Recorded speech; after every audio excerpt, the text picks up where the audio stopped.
Hello, and welcome to the Let's Do a Crime podcast. I'm Ryan, he, him. And I'm Mouse, they, them. And our hot opening for this week. In June 2005, a library employee found a utility blade in a reading room of Yale's Beneke Rare Book Library. She checked the logbook, Googled the last name of the... well, probably not Googled, but searched the last name of the book, and found a rare map dealer, and then called security. This is the story of Edward Forbes Smiley III. Oh yes, I'm so excited. This one was suggested by Mouse. Yeah, and it was suggested to me by a coworker, a former coworker, whose wife works in publishing. Which would probably be why they heard about it. Yeah, he didn't know all the details, and he did get some of the details of the case wrong just from the cursory Google search that I did to then recommend it to you. But aside from the name and the fact that this case involves books and maps, I don't know anything else. Yeah, I thought this was going to be a short one, but then as far as digging it wasn't. So no trigger warnings for this episode. This is a pretty light one. I mean, there's obviously fraud and theft involved, but nothing really traumatizing unless you're super into books. Okay, I mean, as long as no people got hurt, yeah, physically or were traumatized, I guess. That's all I said. As far as I could find, no one got hurt in this. Okay, good. Physically, obviously people got financially hurt, but no one physically got hurt. Yeah.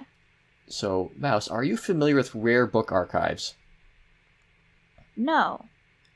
So, rare book archives are museums. They're high security. They're usually run by public institutions. Sometimes access is restricted to researchers and students. Not always. Some do allow public access after some screening steps. Beneke's actually one that does allow public access. The books themselves are usually kept in secure, climate-controlled cabinets. The library staff will actually bring the book to you. You can't go select it. Yeah, that makes sense to me because if they're rare books, I'm assuming they're old, they're out of print, so it would be imperative for them to make sure that these books are well taken care of to preserve them for as long as possible. Yeah, so these are usually rare antiques. They're often fragile and irreplaceable, hence the need for the scrutiny. Sometimes as well, you also have things that aren't necessarily rare or antique, but are just heavily restricted. There are private libraries for the president and stuff like that of things that are classified. The books, when you go to one of these libraries, are restricted to a reading room, so you can't check them out like a library, and you're not going to be sitting in the normal library reading room reading them. They usually have a stand that the book sits on. The room is usually climate and humidity controlled, so they're usually pretty cold. You usually have to wear gloves to handle the books. What you can bring in is restricted. Sometimes you have to wear a mask. Flash photography is usually prohibited. And so a lot of this is for the preservation of the books, obviously. But some of this is actually for safety, too, because a lot of old books will have arsenic ink and stuff like that. Which makes sense. Yeah, so sometimes this is also for your safety, where you might have to wear a mask if you might have to breathe in lead dust or something.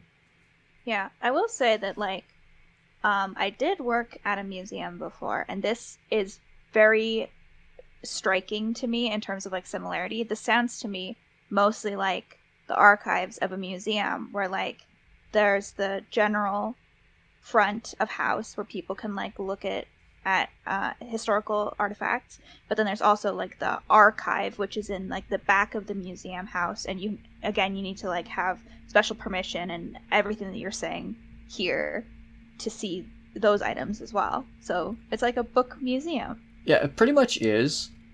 With rare book archives, it's usually easier to get access to a museum. Me as a member of the public, even if I was researching something, probably couldn't get access to your museum's archives. I would have to really be someone in the industry. But with rare book archives, there's quite a lot. I've actually been in some of the rare book archives here at the university. While my dad was doing some of that law stuff, I got access to some of the law rare book archives, which is pretty cool because you get old original copies of founding documents of the province and stuff like that. Yeah, for people who don't know you, do you want to mention the law stuff that your dad was doing? I'm gonna help make a whole series on laws and legal concepts and stuff like that. My dad wasn't a lawyer. I'm not a lawyer. I fully believe that my dad probably could have passed the bar at some point in his adulthood, but he was weird, and as a result, I got access to some cool stuff. Yeah, okay. Well, then I guess just for now, all people need to know is that your dad did law stuff and you saw it sometimes. Yeah. So I've actually got a note in here that's sort of similar to Museum Archive, which you've already brought up. But and just like Museum Archive, there are some archives that are restricted because the information they contain is specifically restricted. So the most famous example being the Vatican archives. It's all the original texts that comprise like all the holy books and stuff like that. People don't realize that there's a whole lot more holy texts in Christianity than the Bible, but most of them are in the Vatican archives, and you can't look at them. So there's lots of conspiracies about that. Yeah. How much do you want to bet they say things like being gay is okay? Well, some of them have been leaked because, like, the this is a bit of a tangent, but the Bible is comprised of a bunch of the historical texts that the Council of Nicaea decided would be the definitive Bible. So they threw out some stuff that they knew was not true at the time. Like, there's a few that are kind of known about. There was one gospel which talked about Jesus meeting dragons as a child, and by the time they made the Bible, they knew that dragons weren't real, so they cut that out, which I think is disappointing, because there was a story about Jesus and dragons in the original scripts. But maybe we'll be able to find it one day. Yeah, maybe when the Vatican turns into a museum. There's also, like, some law libraries, like I mentioned. You can usually get access to law libraries. You just need to go through some vetting processes, but they're usually pretty good about getting you access if you legitimately are trying to research something. And presidential libraries, which are somewhat restricted. Basically, actually, I'm going to talk about the presidential libraries a little bit. They're kind of interesting. Okay. Historically, presidents of the United States would keep their own documents, resulting in many of them being lost, scattered, was a huge security issue.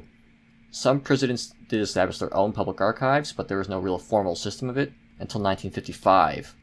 And then the presidents weren't required to hand over all their documents until 1978. Many presidents are actually buried under their library. But So now every president of the United States now, when they become president, a library is established, usually in either their hometown or home district, that is specifically for their documents. So all the presidential documents remain property of the library while the president is in office, and that helps them keep from going missing or ending up in a briefcase in Mar-a-Lago. But yeah, so there's supposed to be some control of it now, but historically before 1955, there was no control of it. Presidents did whatever the hell they wanted. Yeah, because they're the big important people. Yeah. And there are lots of private special collections too. Some will allow you to allow access to it. A lot of them are just like art collections though, where they're just locked away somewhere, and unless you know the guy who owns it, you're not getting in. Yeah, unfortunately. There's way too much hoarding of historical items, I think, that rich people do. Yeah. And I don't think they really care about it. I think they just do it. Yeah, one thing I left out in this whole thing was that one of the reasons why maps is so particular here is because as art collecting got into the millions and millions of dollars, a lot of like people looking to collect art for financial investments who couldn't necessarily afford millions of dollars but were still fairly rich started getting into map and rare book collecting, which is where this whole story is kind of coming into play. But the New York Public Library has its special collections, and the only reason I mention them, because a lot of public libraries do, is because they also have their own special patrolmen as security, which, as far as I can tell, is not really police, but they're almost police. And of course, it's New York. Every single agency of New York City has their own special police for whatever reason. Of course. Do they have, like, special patches? I couldn't find one. I don't think that they're, like, uniformed people. I think they're more like investigators. Oh, okay. Because I thought it would be really fun if they had, like... Every picture I could find of any investigation they were involved in, they were wearing suits and ties, so I think they're more like detectives. But, okay. Because most of the New York Public Library locations have, like, security guards doing security and not, like, cops. But the Beneke Library itself is very cool. The exterior walls are marble panels that filter sunlight. The books are kept in a glass tower in the center of the building and underground. And there's a public viewing area with many articles on public display. So it's like, inside the building, there's this cube of marble, and inside that there's a tower of glass with books in it. and around that on the floor are just like display cases of like rare artifacts. So honestly, that sounds beautiful, and I would love to see that in person. I would love to see. It's open to the public. Like if I remember ever in the area, I'm going there. Yeah, hell yeah, I would kill, because that sounds, just from that description, so pretty. Yeah.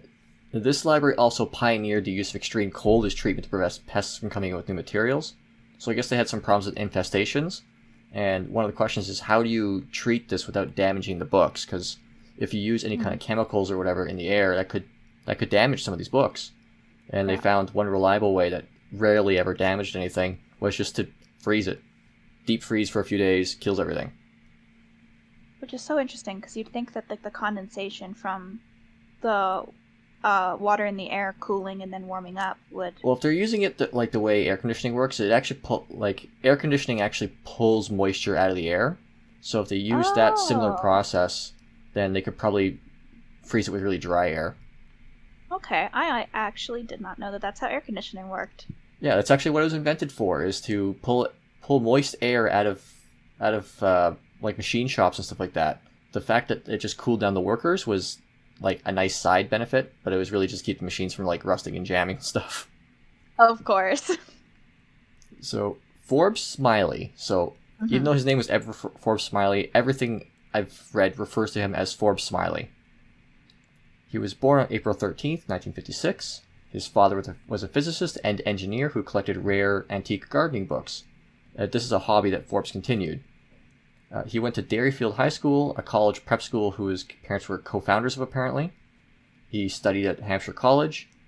Couldn't find if he got any degrees, but he did study history and philosophy. He managed to Amen. No shame if he is a dropout. Like, we've all been there. I mean, it doesn't have to be a dropout. Like, I've got like 4 or 5 years of post-secondary education, but they weren't all in the same thing, so I don't actually have a degree in anything.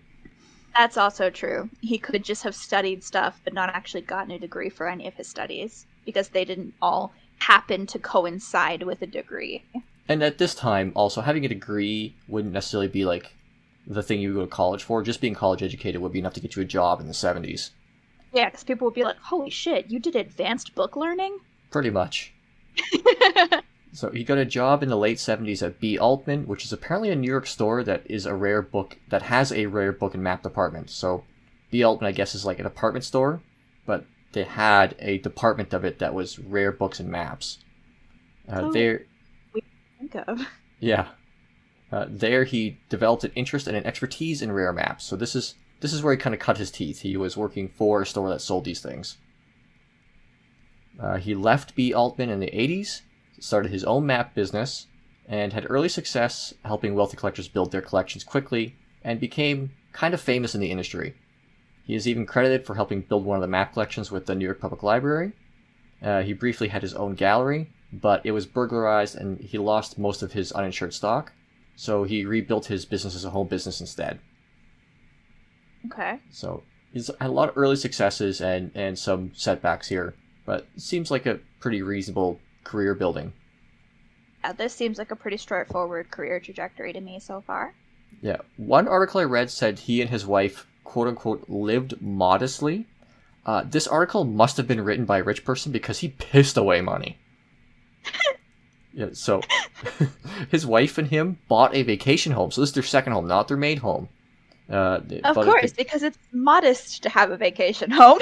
Yeah. So they bought a vacation home in a tiny town in Maine called Sebec, which I looked into this at the time. It would have been like 60 people, so like a tiny, tiny town. Very, very small population. Yeah, he did a period correct restoration on the house. So like it was like some Victorian house. He did a period correct restoration at it at great personal expense. He also became heavily involved in turning the town into like a kind of preserved historical district. He was buying up buildings in town such as the general store and the post office and giving them similar restorations. So he was basically just buying property and then restoring it. Yeah, so when they say lived modestly, I think they meant like his everyday life would look more like most of us's, just like normal kitchen, no like staff in your house or whatever. But he was also buying up buildings and restoring them, so like I don't think that counts as being modest. No, especially since like that's so much money. this doesn't really play into this story at all, but apparently, like, most of this town loved him for these restorations because they loved their, like, little weird historical town.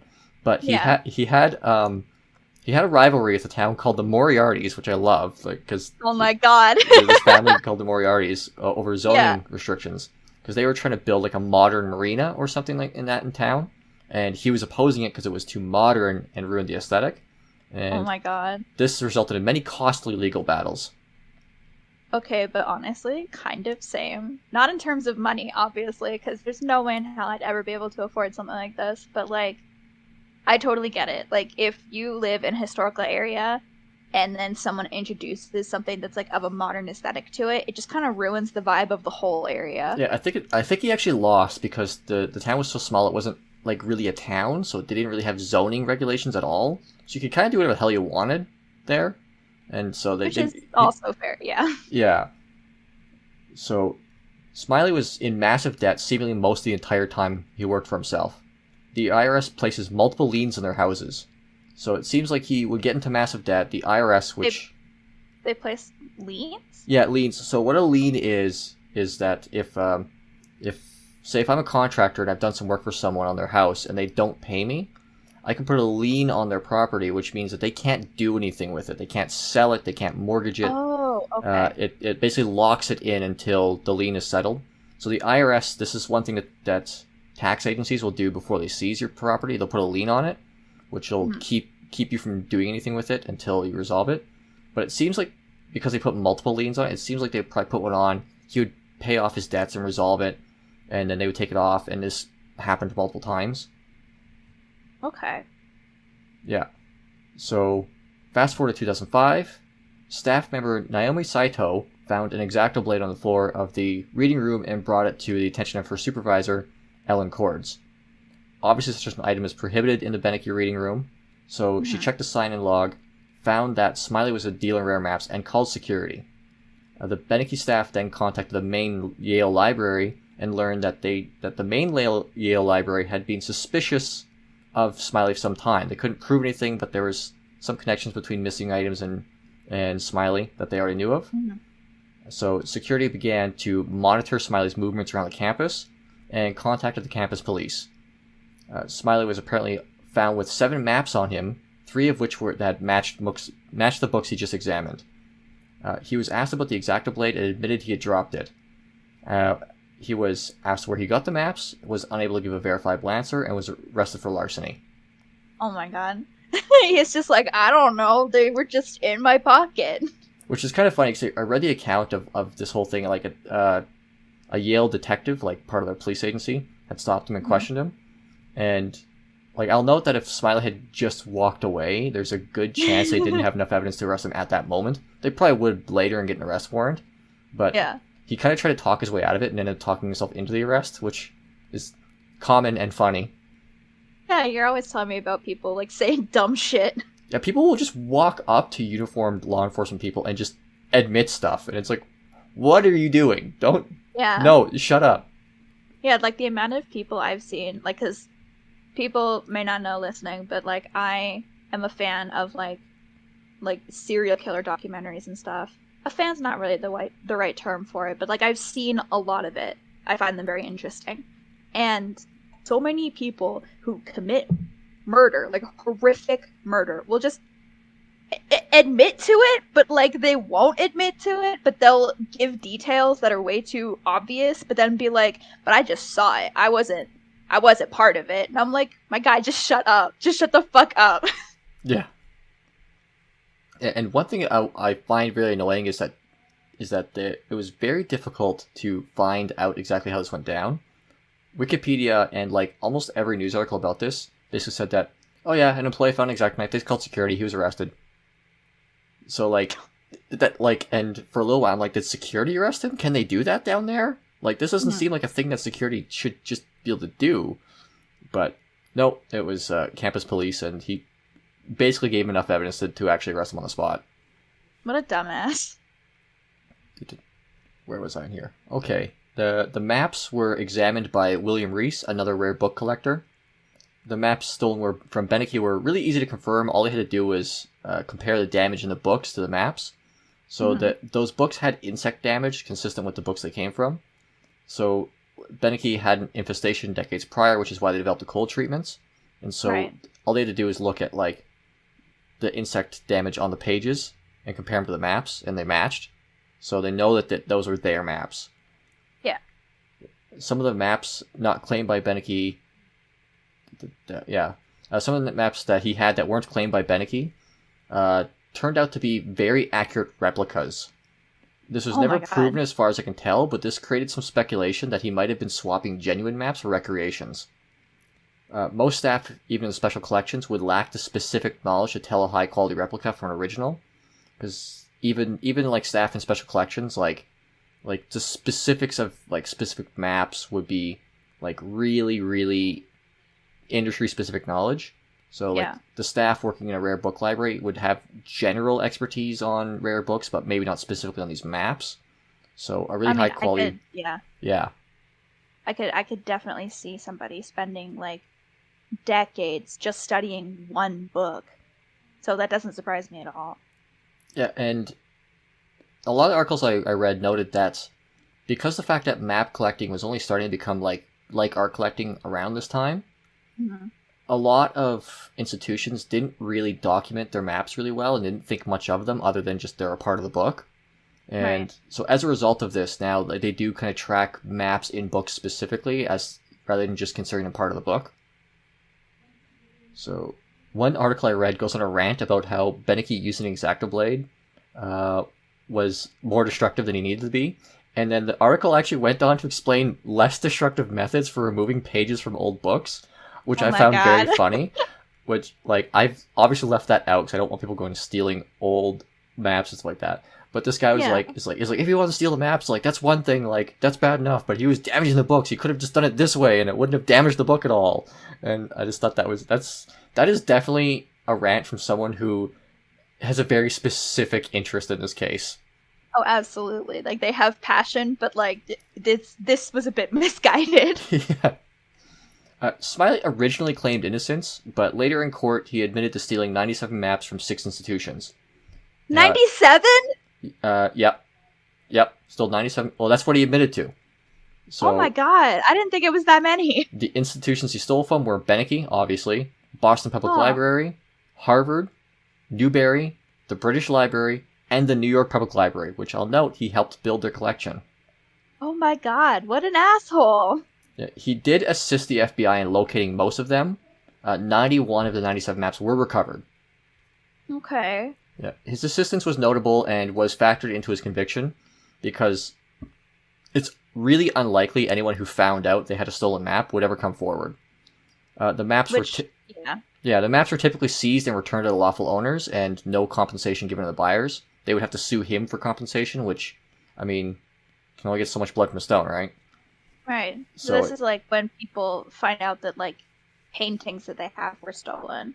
That like didn't already know that was likely the case. You know what I mean? Yeah. So like even if you bought it in good faith, not realizing it was stolen, and you found out it was stolen later, you know that as soon as you tell anyone, you're gonna lose it and you're not gonna get your money back. So you might as well just pretend you don't have it.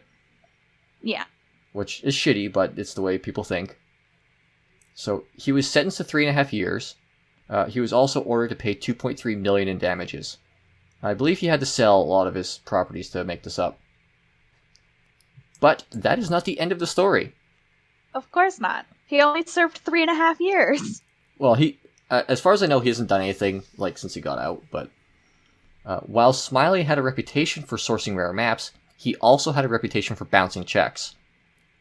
Reese himself, so Reese is the guy who examined the maps that were found with Smiley. Reese himself stated he had bought a book of rare maps at an auction and was immediately offered double by Smiley. He sold the book to Smiley, who, upon the transaction, like after he had made the transaction, they were making conversation, and Smiley told him he had already sold some of the maps, implying that he was going to dismantle the book to sell it, which Reese wasn't pleased about because he's a rare book dealer. He probably likes to see these things intact. The check bounced. But Reese was eventually able to get payment.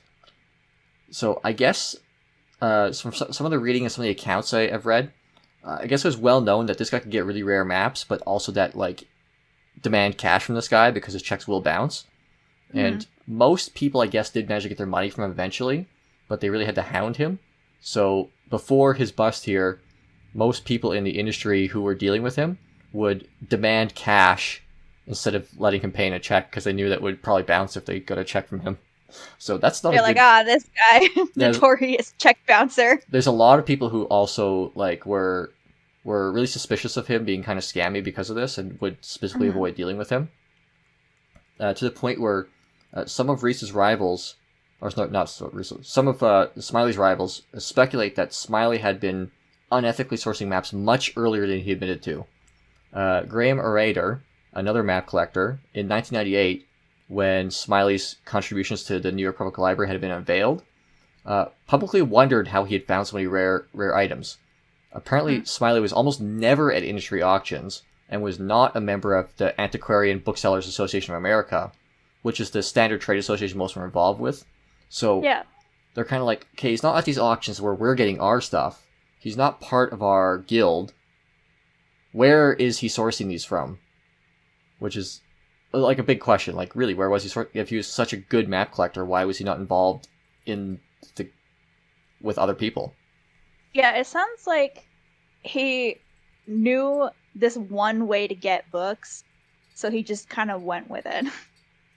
Yeah. Like, he didn't want to put in any harder work than he needed to. Yeah, there was one article I read that speculated that he had some early success just going on his own and like was legitimately sourcing some rare maps and rare books pretty early on by himself. But of course, if you're not like searching out new sources, like they're not making new ones of these, so you kind of have to be all over the industry. And so he probably ran dry after a few years and started kind of getting desperate. A lot of people speculate in these articles that because all the maps that he's confirmed to have stolen were around the same time, that this may have been driven by the fact that he was having a hard time sourcing new maps, and that he had lots of debt, so that may have explained why he started stealing the maps. It's like that one scene from Brooklyn Nine-Nine. Yeah, cool motive, but cool motive, still theft. Yeah. So, and bolstering these accusations, in 2015, Ronald Grimm, a curator of the Boston Public, identified a map that was missing from Boston in an antiques dealer catalog. They were able to prove it was the stolen map and had it returned. When they went through their logs, the last person to examine the map before it went missing in 2003 was Smiley. This was not one of the maps that Smiley admitted to. Which, given that like he volunteered the information about the 97 maps, tells like he probably volunteered the ones he figured he was going to get caught on. Yeah. And obviously there's some more out there that he had some involvement with that he didn't admit to. So who knows how long he's been doing this for? Especially since like these are rare books. People aren't looking at them very often. The curators often don't know what's supposed to be in them because they're not an expert on that book. They're just a museum curator. Yeah. So he could have been stealing maps his entire career, and no one would be the wiser until he got caught. In the wake of all this, the libraries have tightened their security restrictions. Beneke now has the reading areas under constant video surveillance. Many collections take better care to audit and photograph all the exhibits, more carefully cataloging the map specifically. And some of them even have, like, you have to have a staff member in the room with you with the book. Yeah. Beneke to this day, though, is still open to the public. You do have to go through a few things to get access, but generally speaking, they'll give you access. So, like, even you or I, like, not having anything to do with the university, not being academics, not being scholars, like, if we go take some courses with them on how to handle these properly, take some basic background checks to make sure we're not, map thieves. Yeah. they will still let most people have access, which is, like, pretty amendable for them. Yeah, that's honestly really cool. But I do think that, like, a lot of places, like museums and libraries and stuff, they value, like, the freedom of information and the sharing of resources. While, of course, there are, like, some things that, again, like, you can't access unless you're a specialist. For the most part, they want people to be able to access this information. Yeah, public universities, like generally speaking, even when you're not a student, are going to value the free access to information. Like, incidentally, if anyone out there is in any of the sciences and there's a research paper behind a paywall you want to get access to, look up which university that scientist or doctor works for, because they're probably working for a university, and send them an email. Odds are they'll send a paper to you. That's a little pro tip for like the scientific literature out there. You can pay for access to scientific journals, or you can email the author, and probably 80% of the time they'll be like, yeah, sure, here's the paper. They'll be like, oh, you want to read this? Hell yeah. Yeah, they're excited that like someone wants to read it, especially since like, who just reads papers for fun? That's fair. So that is the story of the map thief. I understand like doing things out of desperation, but with a name like Forbes Smiley III, maybe don't commit crime. Also, like, it's a little bit surprising to see from a guy like this, because, like, I get he was kind of sketchy and stuff like that. I will note that one thing I forgot to leave into the story is that he did not collect maps. He collected, like, rare gardening books that his dad was collecting, and he continued collecting those. But he did not personally collect maps. He only collected them to sell them. But yeah, it sounds like somebody who, like, saw the monetary gain of the item and not the historical value of the item itself. You know what I mean? Yeah, and you see this with any collecting, but I am a little bit surprised that he would be so quick to tear apart books and stuff like that, given that he also did collect rare books, just not map books. Yeah. Well, maybe he also, like, subscribed to the mentality that maps were just, like, part of the book. Like, I don't know how to explain it other than, like, you can be a collector of something, but still not value the entire item for what it is. I mean, because he was collecting rare gardening books, I think him looking at these books that had maps in them, he may not have seen the maps himself as, like, precious items, and instead just been like, well, somebody else does, and they'll pay for it. Yeah, well, you see this in every collection. Like, you collect dolls, I collect vintage cameras. And one thing that irritates me is, like, I've been collecting a set of this for camera people out there, Pentax Q lenses, and they did sell them as sets. In fact, I'm pretty sure you can only buy them as a set, and there's a couple additional ones. But I have to go buy them all individually because people will buy these sets and break them up to sell them all individually because obviously you can make more money that way. And, like, I understand it, but it is very annoying from a historical preservation point of view. Because, like, you know they didn't keep the packaging. You know they didn't keep the manuals. They threw those out because you can't really sell those for much. And so now I'm having to, like, go pick around eBay to find all the bits and pieces to complete the collection. I mean, my collecting is definitely different, though, because I collect... Okay, this is for the doll people out there. I collect Playline dolls, which are mass-produced plastic dolls that you can get anywhere. And people will take their Playline dolls from, like, 10 years ago out of the box that have been played with by children, which is, like, totally valid. That's what they're supposed to be used for. And they'll sell them for, like, $100 because they know that people are looking for these dolls when they're not rare and they are in poor condition. But people will spend the money for it because that's the only option that they have. Yeah, we're starting to see it with cameras now, too. Like, camera lenses... I recently saw a Pentax 50mm f2 sell for like $100, and like anyone who's like into Pentax would be like, "What the fuck are you talking about?"